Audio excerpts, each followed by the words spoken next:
Growing up in Washington, D.C. in the late 50s and 60s, all I wanted to do was get out. I told my parents when I was 10 years old I was going to live in New York. I hadn't been to New York yet, but I told them I was going to live in New York. I came to New York at 17 to start college in the fall, but also to start working for Ralph Lauren as his second assistant.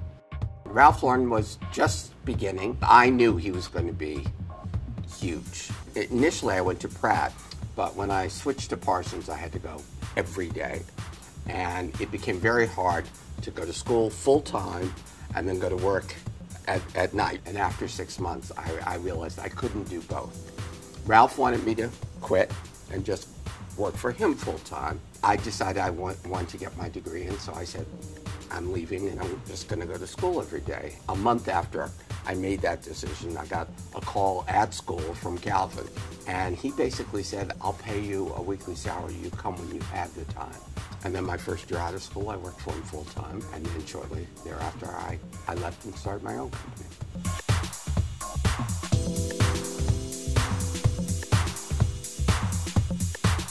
Winning a Coty Award is a wonderful honor. It's the fashion world's Oscar. And when I won my first Coty, it was my first year in business.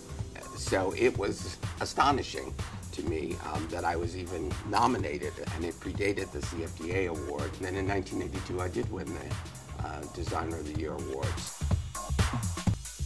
People always ask me, what advice do I have for young people? And I would say, try to get a business education, because fashion is a business. Those of us who design, we like to think of it as this wonderful, high, creative, almost art form, but it's not, because if the thing that you design doesn't sell, you're not going to be in business very long.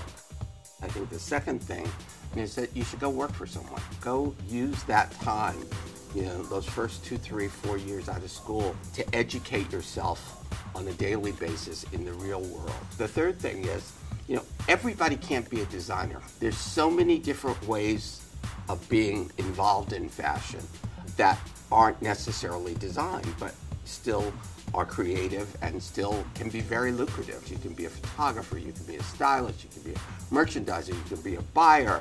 You can have a wonderful career in the fashion business.